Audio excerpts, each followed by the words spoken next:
নেক আমল পরকাল জীবনের মূলধন। নেক আমল আল্লাহ রাব্বুল আলামিনের সন্তুষ্টি অর্জনের বড় মাধ্যম। তাই আখিরাতে শান্তি ও সফলতা লাভে বান্দার কবুলযোগ্য আমলের বিকল্প নেই। কিন্তু জীবন চলার পথে নিজের ইচ্ছায় ও অনিচ্ছায় এমন কিছু বদ আমল মানুষ করে যা খাঁটি ও কবুল হওয়া আমলগুলো নষ্ট করে দেয়।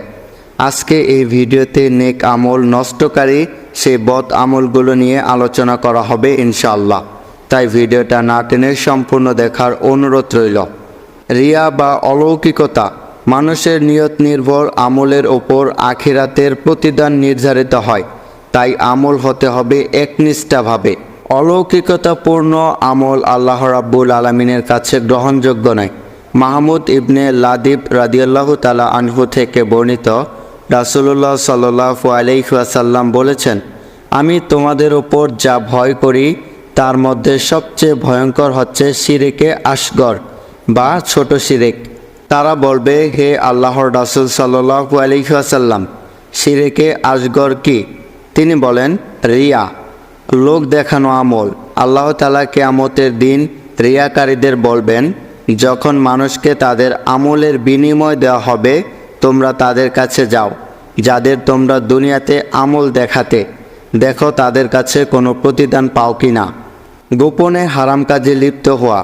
আল্লাহ তাআলা যেসব কাজ হারাম করেছেন তা থেকে বেঁচে থাকা একজন মুমিনের একান্ত কর্তব্য। পাহাড় সমান আমল করার পর কেউ যদি একান্ত গোপনে হারাম কাজে লিপ্ত হয় তাহলে তাদের আমল নষ্ট হয়ে যায়। সাওবান রাদিয়াল্লাহু তাআলা আনহু থেকে বর্ণিত, নবী করিম সাল্লাল্লাহু আলাইহি ওয়াসাল্লাম বলেছেন, আমি আমার উম্মতের একদল সম্পর্কে অবশ্যই জানি যারা কিয়ামতের দিন পর্বতমালার সমতুল্য নেক আমল সহ উপস্থিত হবে, কিন্তু মহান আল্লাহ রাব্বুল আলামিন সেগুলোকে বিক্ষিপ্ত ধূলিকণায় পরিণত করবেন। সাওবান রাদিয়াল্লাহু তাআলা আনহু বলেন, হে আল্লাহর রাসূল সাল্লাল্লাহু আলাইহি ওয়াসাল্লাম, তাদের পরিচয় পরিষ্কারভাবে আমাদের কাছে বর্ণনা করুন যাতে আমরা তাদের অন্তর্ভুক্ত না হই। তিনি বললেন, তারা তোমাদেরই ভাতৃগোষ্ঠী এবং তোমাদের সম্প্রদায়ের। তারা রাতের বেলা তোমাদের মতো ইবাদত করবে, কিন্তু তারা এমন লোক যে একান্ত গোপনে আল্লাহর হারামকৃত বিষয়ে লিপ্ত হবে। জাদুকর ও গণককে বিশ্বাস করা। ভবিষ্যৎ বিষয় জানার জন্য জাদুকর বা গণকদের বিশ্বাস করা এবং তাদের কাছে আসা যাওয়া করা ইসলামে নিষিদ্ধ। এর দ্বারা বান্দার আমল নষ্ট হয়। নবীজি সাল্লাল্লাহু আলাইহি ওয়াসাল্লাম এর ভয়াবহতা বর্ণনা করতে গিয়ে বলেন, যে ব্যক্তি গণকের কাছে গেল এবং তাকে কোনো ব্যাপারে প্রশ্ন করল, 40 রাত তার কোনো নামাজ কবুল হবে না। শখ করে কুকুর পোষা। ঘরে বা অফিসে শখ করে কুকুর পোষা, মানুষের চেয়ে কুকুরের যত্ন বেশি নেওয়া, এমনকি কুকুরের সঙ্গে মানবীয় সম্পর্ক স্থাপন করা ইসলামে নিষিদ্ধ।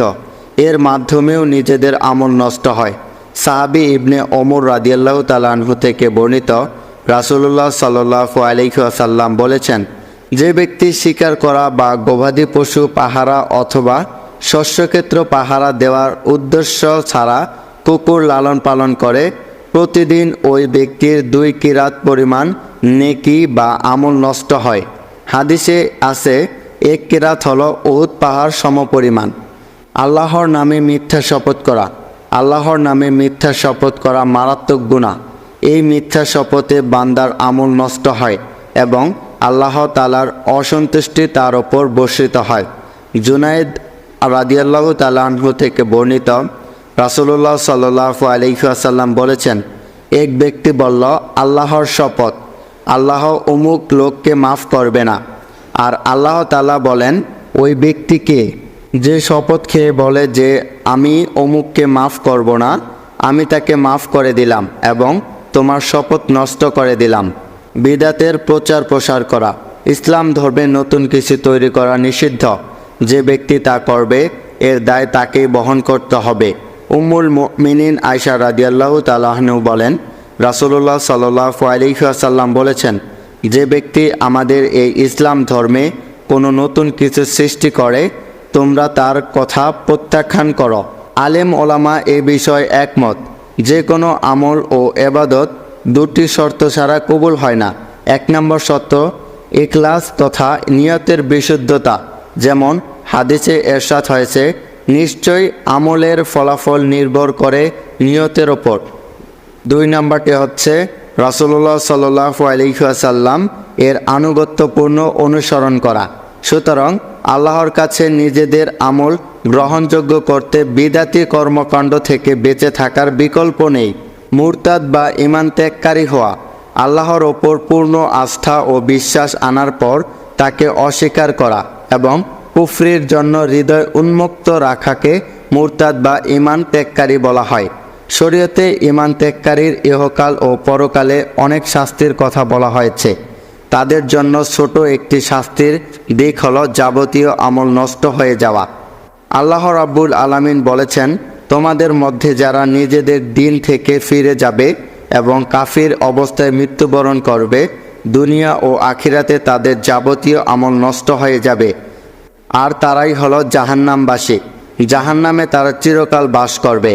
মহান আল্লাহ রাব্বুল আলামিন আমাদের আমল নষ্টকারী এই সব কাজ থেকে বেঁচে থাকার তৌফিক দান করুন। আমিন।